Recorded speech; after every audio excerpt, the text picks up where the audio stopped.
थी?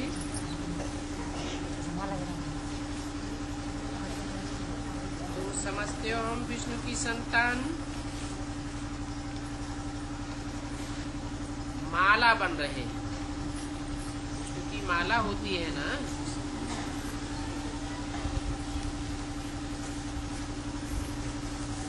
तुम रुद्रमाला के भी मणके हो, क्योंकि जानते हो रुद्रमाला के मणके ही विजयमाला में बाद में पिरोए जाते हैं। बाप कहते हैं रुद्रमाला के मणके तो हो, लेकिन विकार में जाना महापाप है।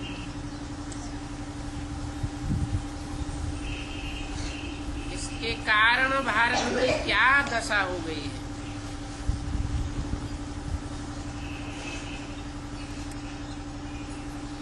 ये साधु संत आदि सभी भक्त मार्ग में,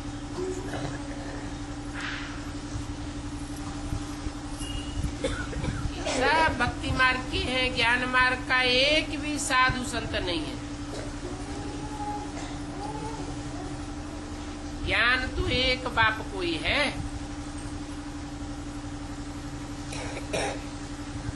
ज्ञान माना जानकारी, समझ। बुद्धिमानों की बुद्धि वो कहा जाता है।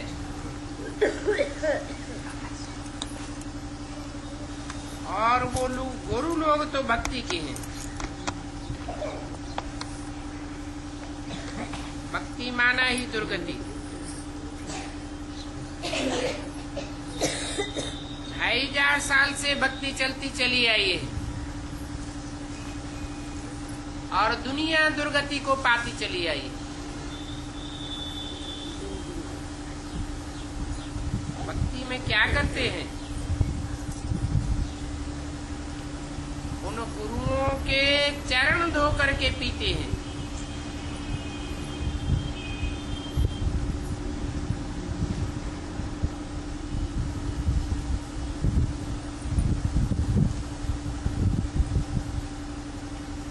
रीति रस्म कहाँ से पड़ती है? संगम युग से सारी रीति रस्म रिवाज है। जो ब्राह्मणों की दुनिया के गुरु हैं, जो पक्के देवी देवता सनातन धर्म के नहीं हैं, उनके द्वारा ये परंपराएं पड़ती हैं।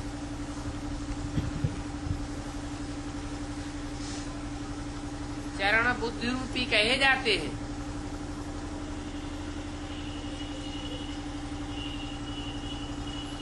इन साधु संत महात्माओं को भी भ्रष्टाचारी तो कहेंगे ना।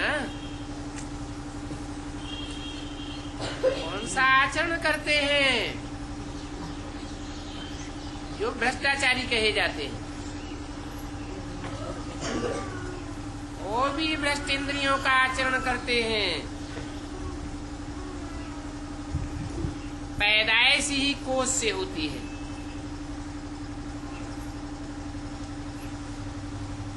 उनको इस बात का पता ही नहीं है कि हम भ्रष्टाचारी हैं। हमारी पैदाइश भ्रष्ट इंद्रियों के आचरण से हुई है। अगर वो ये बात समझें कि देवताएं कैसे श्रेष्ठाचारी हैं, श्रेष्ठ इंद्रियों का आचरण करके संतान पैदा करते हैं, और हम भ्रष्ट इंद्रियों से पैदाइश होती है और भ्रष्ट इंद्रियों से आचरण करने के कारण भ्रष्टाचारी है। अगर ये बात समझ जाए तो रिवॉल्यूशन हो जाए, क्रांति हो जाए। अभी तो इन गुरुओं की बड़ी राजाई है।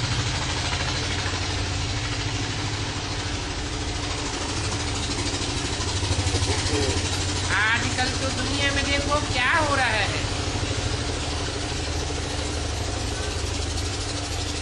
कोई किसी की मानता ही नहीं है। प्रजा के ऊपर प्रजा का राज्य है, राजा कोई है नहीं। वो क्रिश्चियन लोग पोप की भी नहीं मानते। पोप क्रिश्चियंस का बड़े से बड़ा गुरु होता है।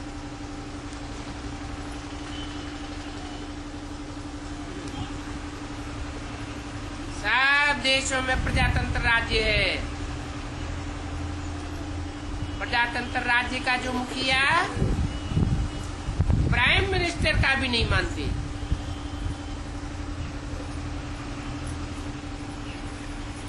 बिल्कुल पत्थर बुद्धि है।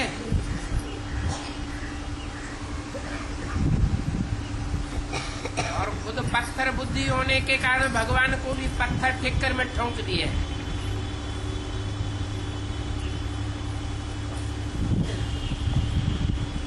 समझते हैं? भगवान ऐसे पत्थर बुद्धियों में भी आता होगा। थोड़ी सी माया की ठोकर लगे, ऐसे ठिक्कर बुद्धि जो ज्ञान में से धक से टूट पड़ते, ऐसे ठुक्कर बुद्धियों में भी परमात्मा बाप आता है। अरे इतना ऊंचते ऊंच बाप है तो ऊंचते ऊंच निश्चय बुद्धि में प्रवेश करेगा, या घड़ी घड़ी जिनको अनिश्चय बुद्धि होता रहता है, अविश्वास पैदा होता रहता है, उनमें प्रवेश करेगा?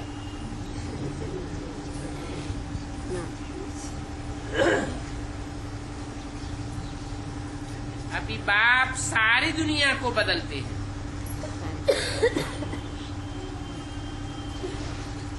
पत्थर बुद्धियों को पारस बनाते हैं।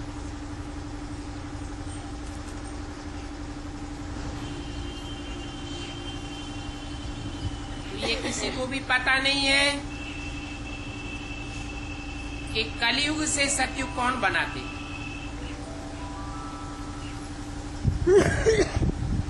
अगर जानते होते तो हर युग में भगवान को नहीं ठोक देते। कहते हैं कल्प कल्प भगवान आते हैं, हर युग में भगवान आते हैं। गीता में लिखा है संभवामि युगे युगे।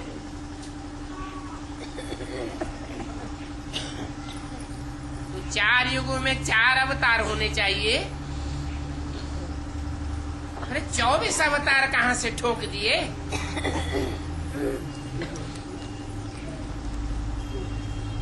इससे साबित होता है कि कोई को पता ही नहीं है इस सस्य रूपी मकान की जब दुर्दशा हो जाती है, मकान एकदम तमो प्रधान पुराना हो जाता है, तभी इस सृष्टि का मालिक का आना होता है। और ये सृष्टि तमो प्रधान बनती ही कलयुग में। ऐसे तो शास्त्रों में भी लिखा हुआ है कि सतयुग 16 कला संपूर्ण होता है, त्रेता 14 कला संपूर्ण होता है, द्वापर में 8 कलाएं रह जाती हैं और कलयुग कलाहीन होता है। परंतु पत्थर बुद्धि होने के कारण समझते नहीं है कि भगवान को किस युग में आकर के परिवर्तन करना होता है।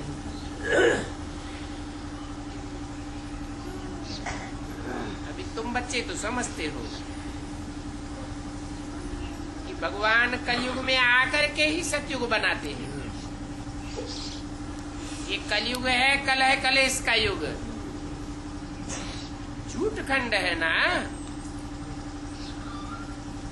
झूठ खंड को सच खंड कौन बनाते हैं? झूठा स्थायी रहता है या सच्चा स्थायी रहता है? सच्चा स्थायी रहता है, इसलिए सच्चखंड भारत में ही होता है। भारत ही अविनाशी खंड है, और जो भी दुनिया के खंड हैं, चाहे अमेरिका है, क्रिश्चियन खंड, अफ्रीका अरब देश है, इस्लामी धर्म खंड, अफगानिस्तान, ईरान, इराक, पाकिस्तान, जो भी मुस्लिम खंड है वो सब विनाशी है। इनकी कोई की भी 2500 वर्ष से पुरानी हिस्ट्री नहीं मिलती। 2500 वर्ष पहले भी ये समुद्र के गर्त में समाये हुए थे, और अभी भी एटम बमों का विस्फोट होगा तो ये सब धर्म खंड जो झूठे खंड हैं, झूठ मनुष्यों के द्वारा बनाए गए हैं। झूठे धर्म, मनुष्य धर्म पिताओं के द्वारा धर्म की स्थापना हुई है इन खंडों में। ये सब खलास हो जाएंगे।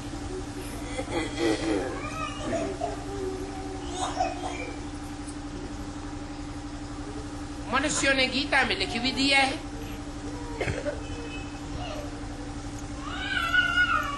असत्य का विनाश होता है और जो सत्य है उसका कभी विनाश नहीं होता। धड़ाके से बोलते हैं, ना सते विसृजते भावो, परंतु उसका अर्थ क्या है वो नहीं समझते। ये भारत खंड ही सच खंड था,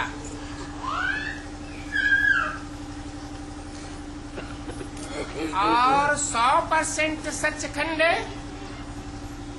तो भारत खंड 100% झूठ खंड बनते ही भगवान बाप इसको परिवर्तन करने के लिए आ जाते हैं।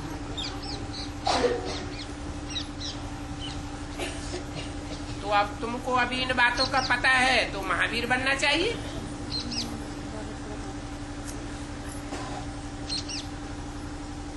क्योंकि तुम पक्के भारतवासी हो। आप देखो शादियों के लिए हाल बनाते हैं, उनको समझाओ। तुम ये जो धर्मशालाएं बनाते हो, लक्ष्मी नारायण के मंदिर बनाते हो और वहीं शादियां रचाते हो। ये मंदिर तो देवताओं की यादगार हैं।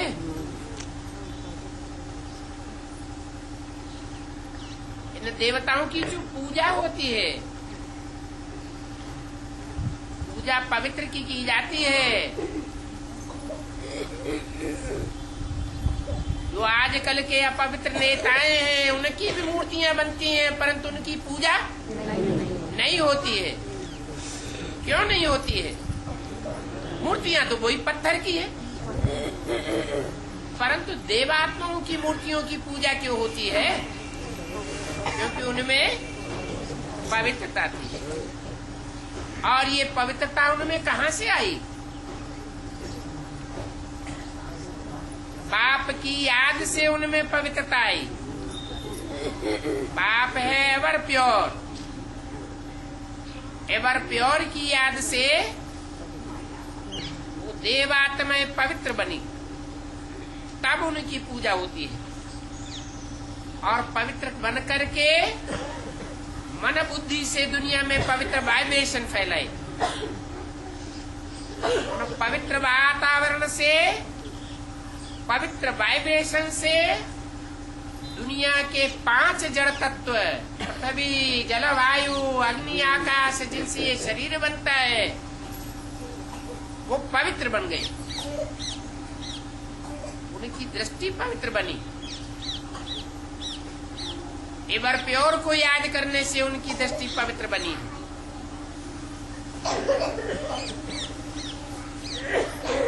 को याद करते हैं, बुद्धि में, मन में उनकी याद जरूर आती है। आंखों से जिसको देखते हैं उसकी याद जरूर आती है।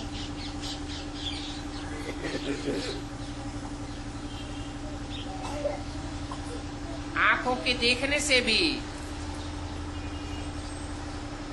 आत्मा का संबंध जुड़ता है। ऐसे ही और इंद्रियां भी हैं, जिन इंद्रियों से संसर्ग में, संपर्क में, संबंध में आने से वो एवर प्योरिटी की छाप लग जाती है। तो समझाओ, कहाँ वो पवित्र देवताओं के मंदिर और कहाँ तुम वहां जाकर के शादियां रचाते हो अपवित्र बनाने के लिए।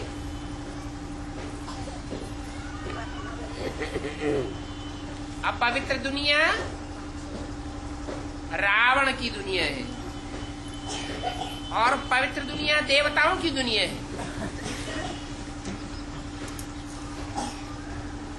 देवताओं को मनुष्य से देवता बनाने वाला वो परमपिता परमात्मा एवर प्योर है।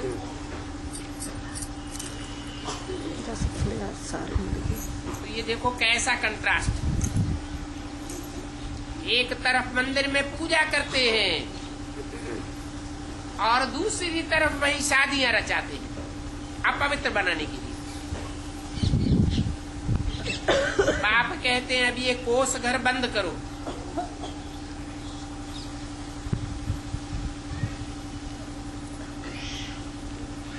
शिव बाबा कहते हैं इन विकारों पर जीत पहनो तो जगत जीत बनेगी।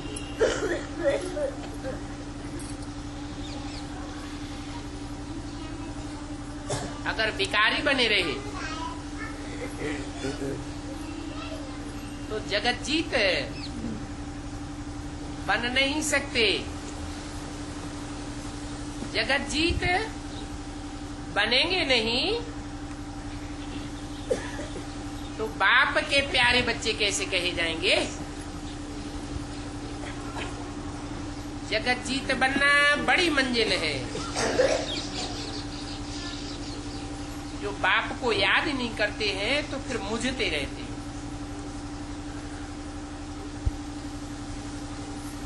बाबा को भूल जाते हैं। अरे ऐसे बाबा को थोड़ा ही भूलना चाहिए। बालक गृहस्थ व्यवहार में रहो, परंतु 8 घंटा ईश्वरीय सेवा में रहो। 8 घंटा शरीर को आराम दो, शरीर की परवरिश करो और 8 घंटा जो दुनियावी धंधे हैं बाल बच्चों की परवरिश के लिए उसमें लगाओ। ये भी नहीं कहते हैं कि लौकिक दुनियादारी धंधा धोरी छोड़ दो और गृहस्थ व्यवहार को छोड़ दो।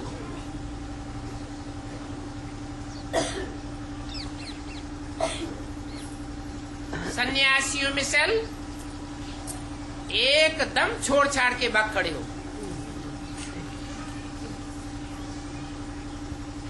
बाप तो कहते हैं धीरे धीरे कदम बढ़ाओ।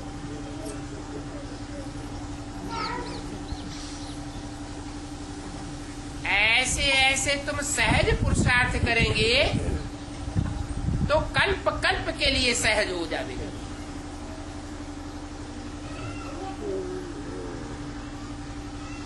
नहीं तो तुम बिख के लिए मार खाते रहेंगे।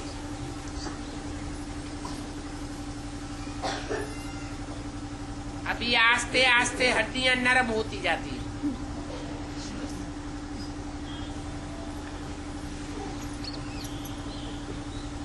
तुम शिव शक्तियों की महिमा बढ़ती जाएगी। तुम्हारी सेना है ना,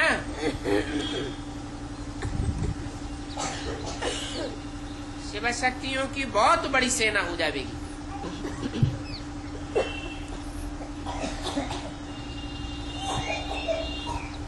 फिर वो माया की सेना, माया रावण की सेना हार खा जाएगी। अभी दोनों सेनाएं हैं, माया रावण की भी सेना है और तुम शिव शक्तियों की भी सेना है। तुम पवित्र रहने के लिए लड़ाई लड़ती हो। बाप की याद से तुम्हारे में ताकत आ जाएगी।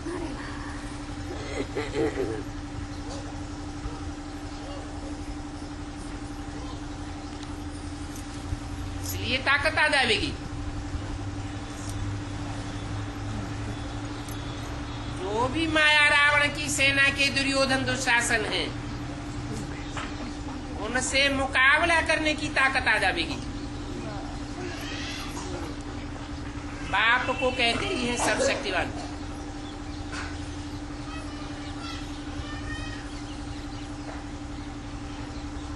माया भी सर्वशक्तिवान है, परंतु आखिरी तुम बच्चों की विजय होगी। लोग समझते हैं कि भगवान सर्वशक्तिवान है तो कुछ भी कर सकते हैं।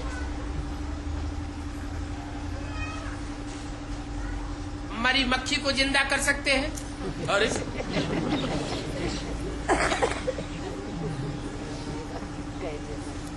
भगवान बाप ऐसी कोई बाजीगरी नहीं करता।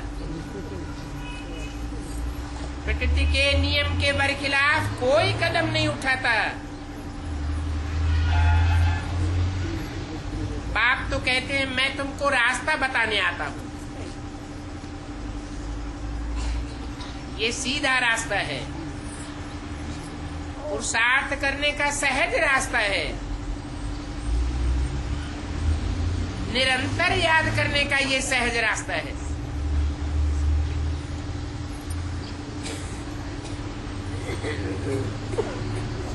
शॉर्टकट रास्ता बताता हूं। इतना शॉर्टकट है। वो गुरु लोगों ने जो रास्ते बताए 2500 साल से बताते चले आए, मंजिल पूरी नहीं हुई, भगवान कोई को नहीं मिला। और तुम चपटी में भगवान बाप को पहचान लेते हो। हजारों साल ऋषियों मुनियों ने तपस्या की, न भगवान बाप को जाना और न नरक की दुनिया स्वर्ग बनी।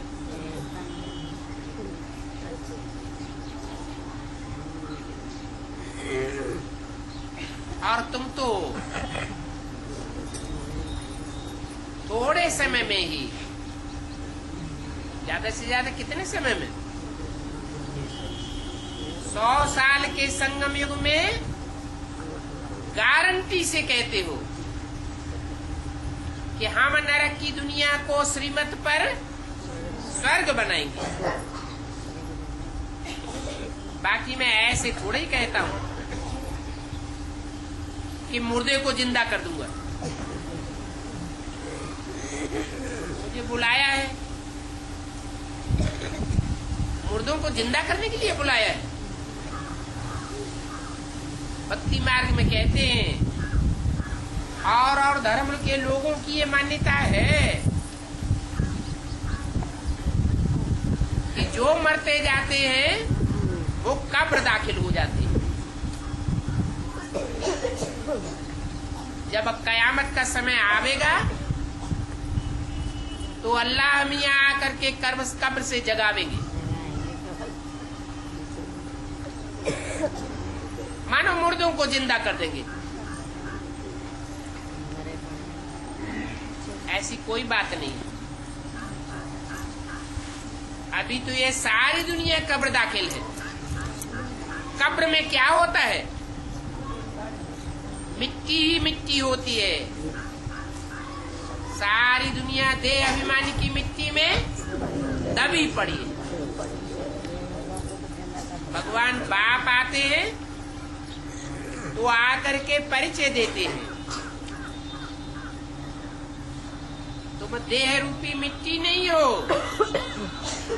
तुम तो चैतन्य आत्मा हो। यही मुर्दे को जिंदा करने का तरीका है। बाकी कोई मुर्दे को जिंदा करने की बात नहीं है। तुम मुझे बुलाते ही हो, भक्ति मार्ग में किस लिए बुलाते रहे? ये पतित पावन बाप आओ, हम पतितों को पावन बनाओ।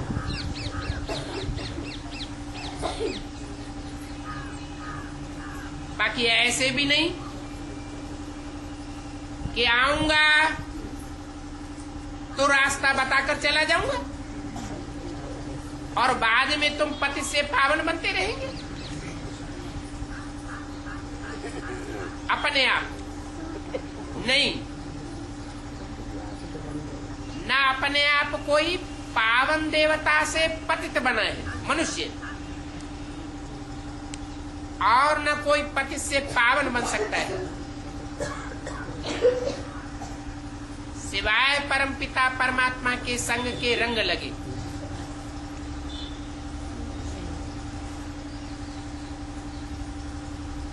बाप आते हैं, पहले अपनी पहचान देते हैं, ज्ञान देते हैं। ज्ञान के आधार पर, पहचान के आधार पर तुम बाप को याद करते हो। जो जितना याद करते हैं उतना पवित्र बनते हैं।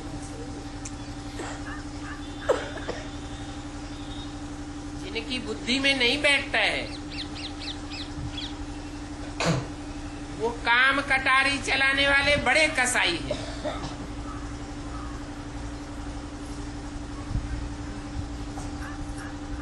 ये काम विकार बहुत दुख देने वाला है। इसलिए बाप कहते हैं इस मुख्य विकार को जीतो, और तुम तो कल्प कल्प जीतते हो।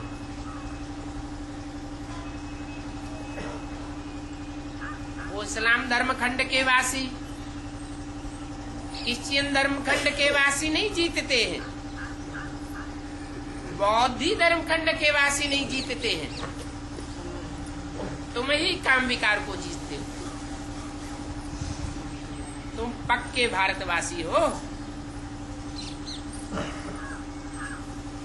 तुम ही राम राज्य स्थापन करते हो।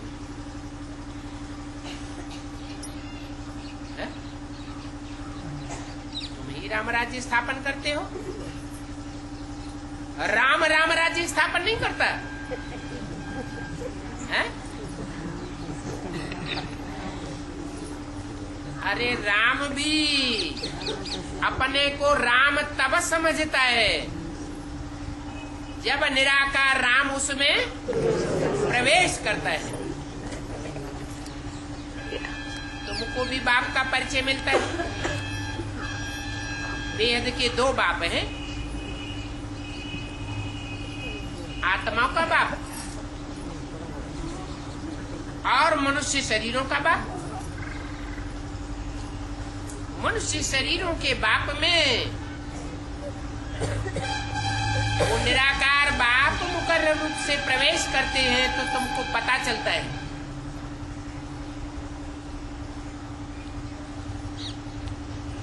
ये राम बाप है और ये कृष्ण बच्चा है।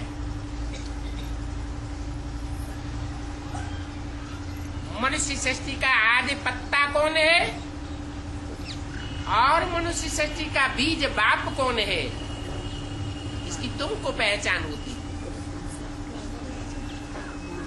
तो जिनको दोनों की पहचान हो जाएगी वो पत्ते को फॉलो करेगा या बीज को फॉलो करेगा? बीज को फॉलो करेगा। और मनुष्य गुरुओं ने भी गीता में लिखा हुआ है, हम बीज प्रदप पिता, मैं मनुष्य सृष्टि का बीज डालने वाला पिता हूँ। तो तुमको भी पिता की पहचान होती है। जो मनुष्य सृष्टि का पिता है वो भी अपनी पहचान धारण करता है, और उस एक को फॉलो करके तुम राम राज्य स्थापन करते हो। तो तुमको कितना नशा होना चाहिए इस बात का कि दुनिया राम बाप को नहीं पहचान पाती, और हम राम बाप को पहचान करके राम राज्य स्थापन करते हैं। नहीं तो भारत में स्वतंत्रता संग्राम चला, कितने वर्ष संग्राम करते रहे। गांधी जी को फॉलो किया, गांधी जी कहते थे राम राज्य लावेंगे, और ये राम राज्य के बदले क्या स्थापन हो गया? रावण राज्य स्थापन हो गया।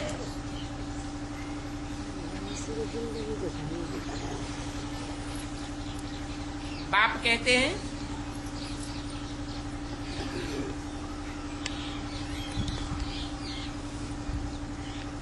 तुमको कितना नशा होना चाहिए।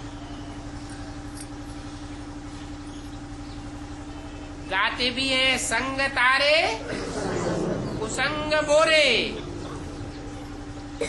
राम का संग तारे और रावण का संग बोरे। बोरे माना डुबोए देता है। रावण को अनेक सिर दिखाते हैं, एक को नहीं पहचाना तो अनेक गुरुओं के पीछे पड़ते हैं। एक एक रास्ता बताता है, दूसरा दूसरा रास्ता बताता है, तीसरा तीसरा रास्ता बताता है। तुंडे तुंडे में त्रिभिन्ना हो जाती है।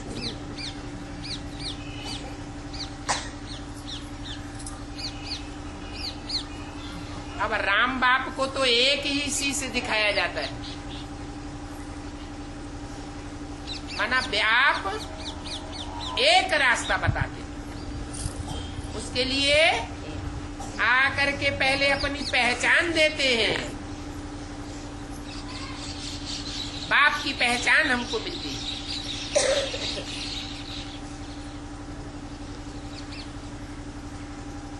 तो पता चलता है कि सत्य बाप एक ही है इस दुनिया में। जिसकी यादगार में भक्ति मार्ग में सत्यनारायण की कथा गाई जाती है। एक सत्यनारायण की कथा गाई जाती है, या 33 करोड़ देवताओं में से कोई देवता है जिसके घर घर में कथा गाई जाती है? एक ही सत्यनारायण है। नारायण के साथ रहने वाली सत्य लक्ष्मी की भी कथा नहीं, वो भी झूठी साबित हो जाती है। नंबरवार पुरुषार्थ अनुसार सारी दुनिया झूठी साबित होती है। कहते भी हैं गॉड इज ट्रुथ, भगवान ही सच्चा है, और ट्रुथ इज गॉड, सच्चा ही भगवान है। जो 100% सच्चा है वो ही भगवान है। ऐसे सच्चे के साथ संग करने से तारे माने पार हो जावेंगे। कुसंग अर्थात झूठों का संग करने से इस विषय वैतरणी दुनिया कहो, विषय सागर कहो, डूब मरेगी। संग रावण का है, सत्संग राम बाप का है। राम बाप एक है और रावण अनेक सिर वाला है। और राम वो नहीं इसकी सीता चोरी हो गई है? जिस राम की सीता चोरी हो गई वो हमारी रक्षा करेगा है? जरूर उसका पुरुषार्थ अधूरा होगा। 16 कला संपूर्ण नहीं बना होगा।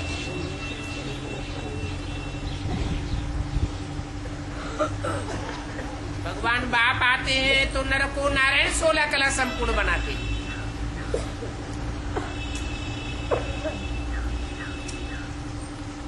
अब सीता चोरी हो गई वो तो भक्ति मार्ग की बात है, परंतु उन भक्ति मार्ग की बातों का फाउंडेशन कहाँ पड़ता है? संगम की दुनिया में इस सब बातों का फाउंडेशन पड़ता है।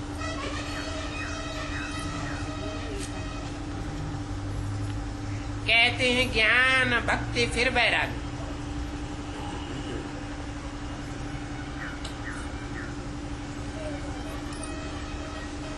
उल्टा नहीं कहते हैं वैराग भक्ति ज्ञान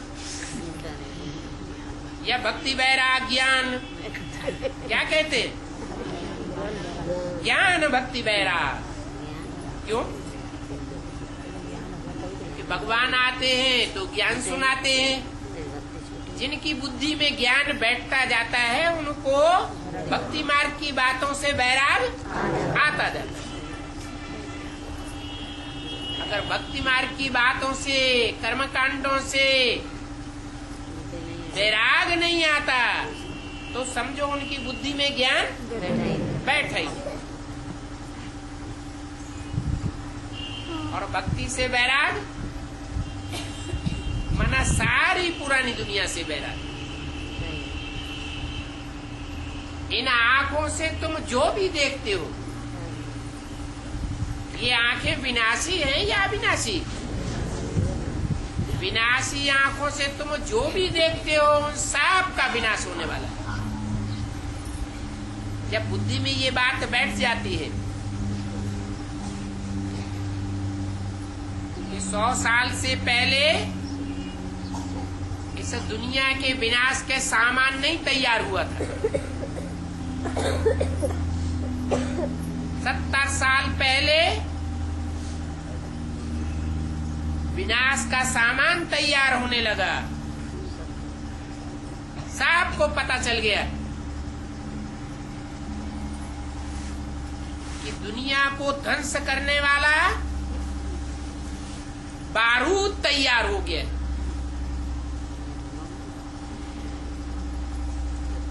परंतु ये किसी किसी को पता चलता है कि दुनिया का ध्वंस होने से पहले इस दुनिया का जो रचयिता बाप है वो नई दुनिया रचने के लिए आ जाता है। आज से 70 साल पहले नई दुनिया का रचयिता बाप भी इस सृष्टि पर आया और विनाश की सामग्री भी तैयार होने लगी।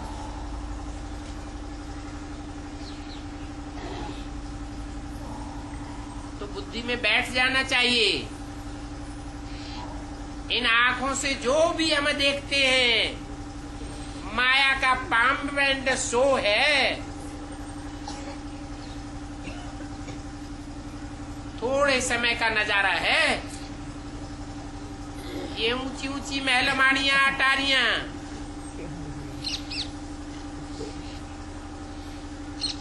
मल्टी स्टोरीज बिल्डिंग जो देखने में बड़ी अच्छी लगती है, अब थोड़े टाइम के अंदर ये सब खलास होने वाली है। तो इन विनाशी आंखों से जो भी देखते हो वो सब खलास होने वाला है। अगर ये पक्का बुद्धि में बैठ जाए तो वैराग आवेगा या नहीं आवेगा? आवेगा। अभी नाटक पूरा हुआ, वो हद के नाटक होते हैं, पूरा होता है तो जो भी नाटककार होते हैं, एक्टर्स होते हैं, हीरो हीरोइन होते हैं, नाटक पूरा होने के बाद कहाँ जाते हैं? अपने अपने घर जाते हैं। और नाटक देखने वाले भी अपने अपने घर जाते हैं। तो ये जो ब्रॉड ड्रामा है इस दुनिया का, इसका डायरेक्टर पर्दे के पीछे छुपा हुआ है। कोई ने विलासी आंखों से दिखाई नहीं देता है।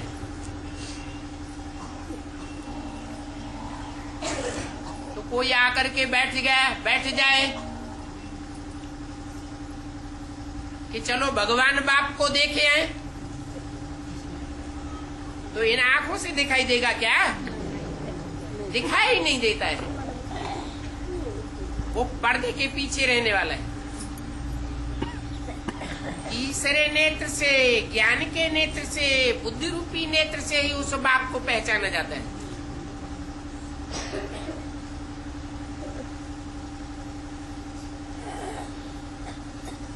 वो डायरेक्टर अब इस सृष्टि पर आया हुआ है।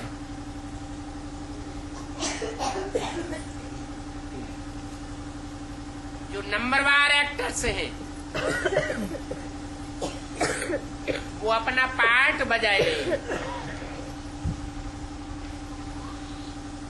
और जो भी सच रूपी रंगमंच के एक्टर्स हैं 500-700 करोड़, आगे पीछे सबको अपना अपना पार्ट बजाना है। पार्ट पूरा होगा और 5-7 रोज में एटॉमिक एनर्जी के द्वारा ऐसे दुनिया का विनाश हो जाएगा। तो समझो अभी नाटक पूरा हुआ। अब हम जाते हैं अपने घर। कौन? हम आत्माएं। शरीर नहीं जावेंगे। शरीर तो जड़ है, विनाशी है। ये दुनिया ही विनाशी है, परंतु आत्माएं अविनाशी है। अविनाशी आत्माएं अपने अविनाशी धाम वापस जावेंगी। बाप भी कहते हैं अब अपने घर को याद करो।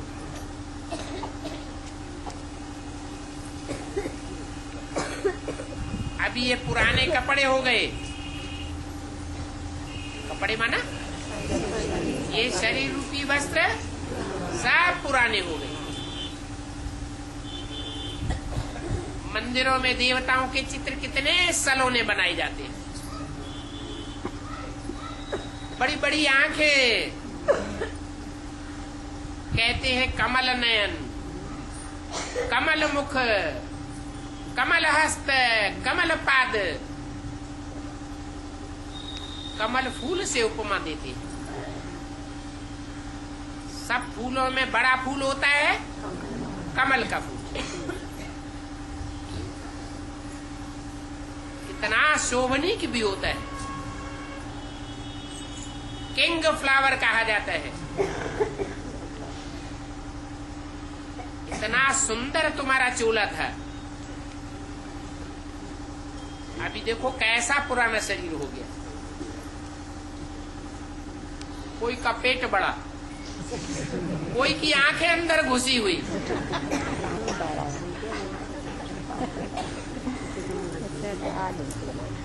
कैसे कैसे कार्टून बनते जाते हैं मनुष्य।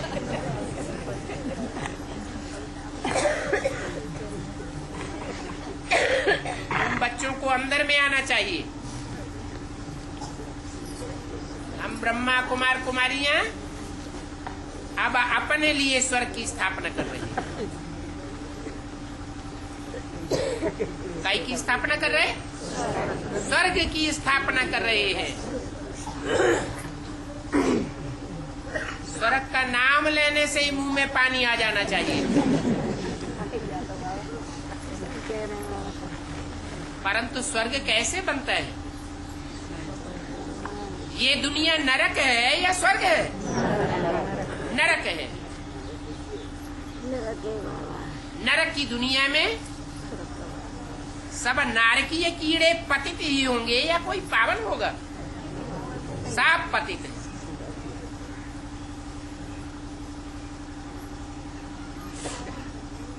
सुप्रीम सोल बाप इस मुकर्रर रथ में आता है, वो रथ भी पावन कहेंगे या पतित कहेंगे? हैं? पतित तन में आता हूँ, बड़े ते बड़े कामी कांटे में आकर उसको बड़े ते बड़ा कमल फूल बनाता हूँ।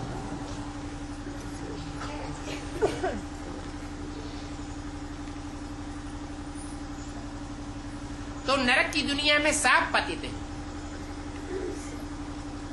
अब पतितों की दुनिया पावन कैसे बनेगी? नाम तो रख दिया स्वर्ग, जैसा नाम वैसा काम भी करना पड़े। क्या काम करेंगे? है?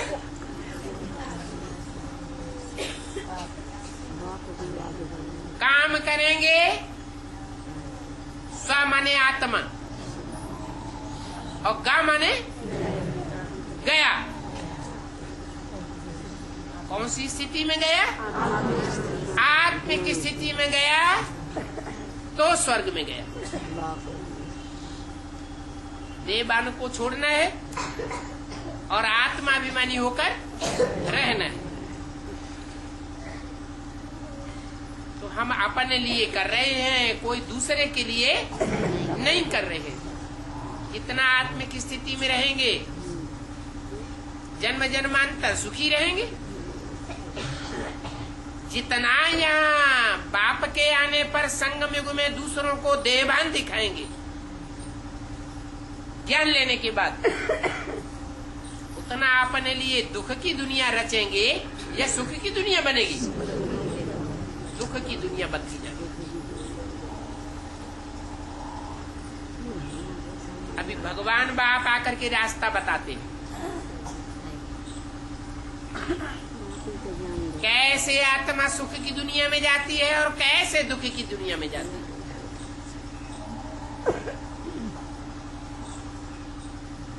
स्वर्ग की स्थापना करने के लिए कोई हिंसा की बात नहीं है। क्या वो राजाएं होते हैं, अपनी राजाई स्थापन करने के लिए दूसरे के राज्य पर आक्रमण कर देते हैं? इतनी हिंसा होती है। ये हिंसक लड़ाइयां करते करते दुनिया नरक बनती जाती है। बाप ऐसी हिंसा करना नहीं सिखाते, बाप तो अहिंसक युद्ध सिखाते हैं। अरे कोई ऋषि मुनि सन्यासी विद्वान पंडित आचार्य कभी हिंसा करने की बात कहते हैं क्या? कोई नहीं कहते। तो जो भगवान है वो हिंसा करना कैसे सिखावेगा? परंतु रामायण में देखो, महाभारत में देखो, गीता में देखो, हिंसा की बातें ही लिख दी।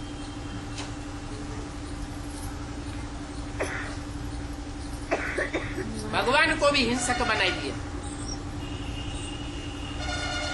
कहते सबके गले काटते थे, परंतु गला काटने का अर्थ क्या है वो जानते ही नहीं। गला काटना माना आत्मा की जो सिर है वो अलग हो जाए और धड़ अलग हो जाए। देह अलग और आत्मा अलग। ऐसी स्टेज हमको जीते जी धारण करनी है। इतनी आत्मिक स्थिति की प्रैक्टिस पक्की हो जाए कि आत्मा अलग महसूस हो और ये 5 तत्वों का सड़ा हुआ शरीर अलग महसूस हो।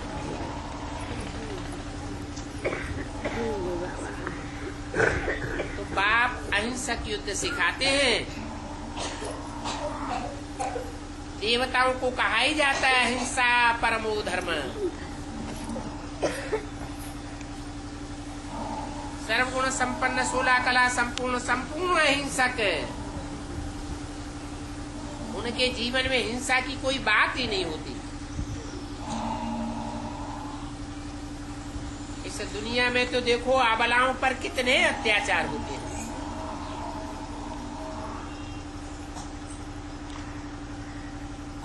इतने तो अत्याचारी होते हैं कि कसाईयों की तरह हड्डियां भी तोड़ देते हैं।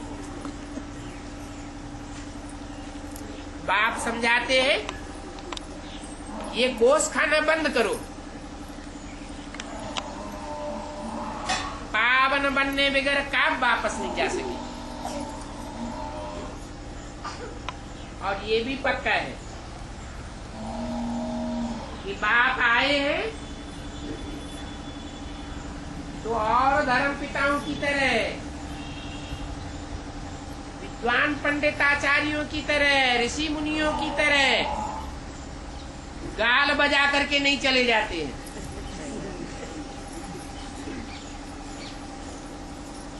पक्का कर लो कि हेवन बना करके ही जावेंगे। तो अभी पूरी पढ़ाई पढ़नी है। इस पढ़ाई का फल नई दुनिया में मिलना है। पहले तुम भी भक्त थे,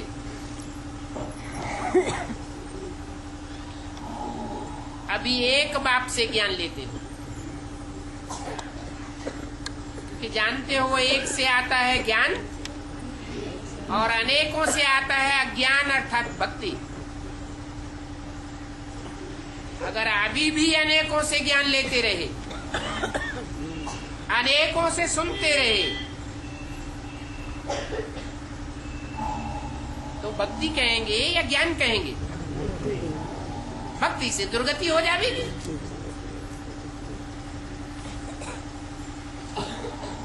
ये तो सत्यनारायण की कथा है।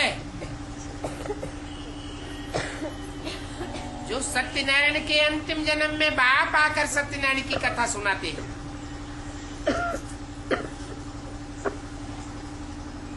इसको तीसरी की कथा कहो, अर्थात तीसरा नेत्र खुलने की कथा कहो। तीसरा नेत्र किसको दिखाया जाता है? शंकर को तीसरा नेत्र दिखाते हैं।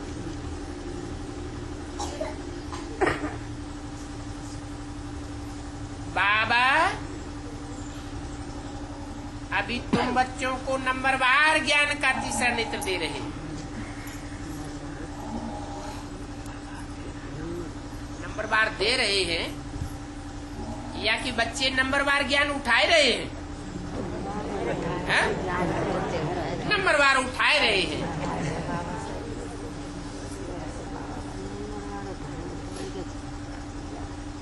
ऐसे भी नहीं कि तीसरा नेत्र मिल गया बस।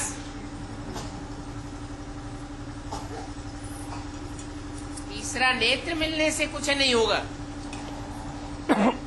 साथ साथ क्या करना है? तीसरा नेत्र लेने के साथ साथ पावन बनने का भी पुरुषार्थ करना है।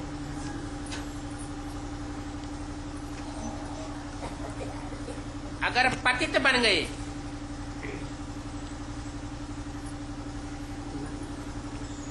तो निशानी क्या दिखाई देगी? ज्ञान में चलते चलते अगर पतित कोई बनता है तो क्या निशानी दिखाई देगी? है? अगर पतित बना फिर मुख से ज्ञान निकलेगा नहीं। क्या? ज्ञान तो आकर बाप देते हैं, परंतु जो पतित बनते रहते हैं उनके मुख से ज्ञान की बात निकल नहीं सकती। ये काम महाशत्रु है।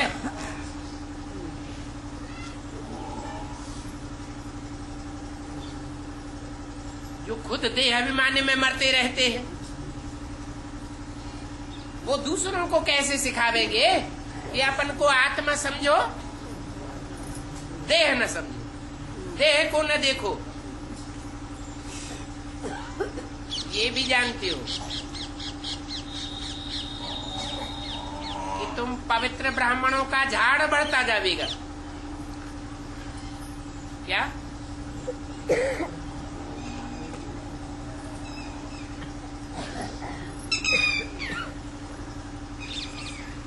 पवित्र झाड़ बनेगा, उसकी निशानी बताई।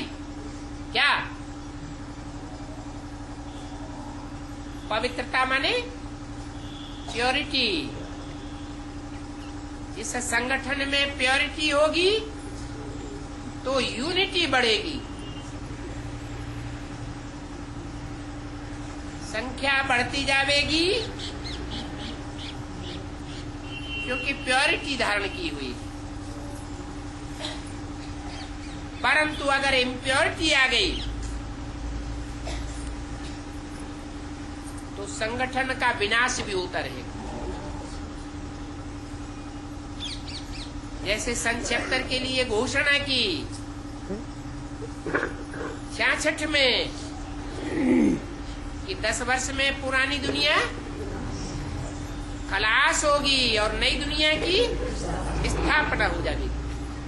तो क्या बाहर की दुनिया के लिए बोला था? कहाँ के लिए बोला था? ब्राह्मणों की संगम युगी दुनिया के लिए ही बोला था कि 76 में बाप जब प्रत्यक्ष होते हैं तो नए ब्राह्मणों के संगठन की स्थापना करते हैं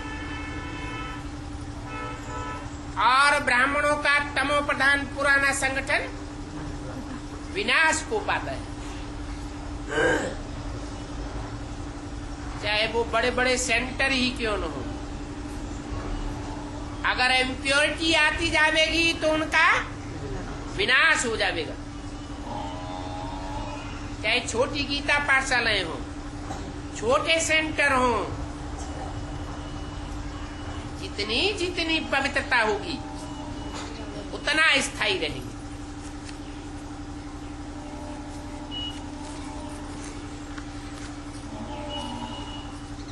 बाप कहते हैं काम महाशत्रु।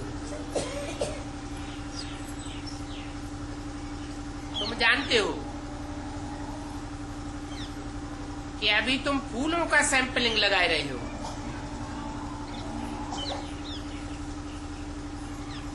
फूलों से खुशबू आती है ना, दिव्य गुणों की खुशबुएं हैं। परंतु जो जंगली आदमी होते हैं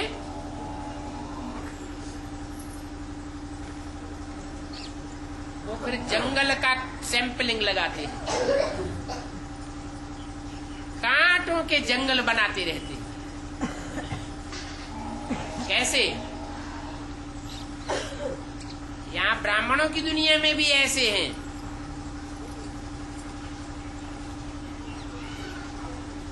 जो मुख से ज्ञान तो सुनाते हैं परंतु आंखों से देह को देखते हैं।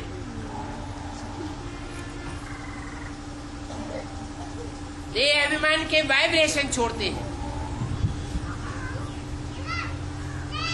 तो कांटों की दुनिया बनेगी या फूलों की दुनिया बनेगी?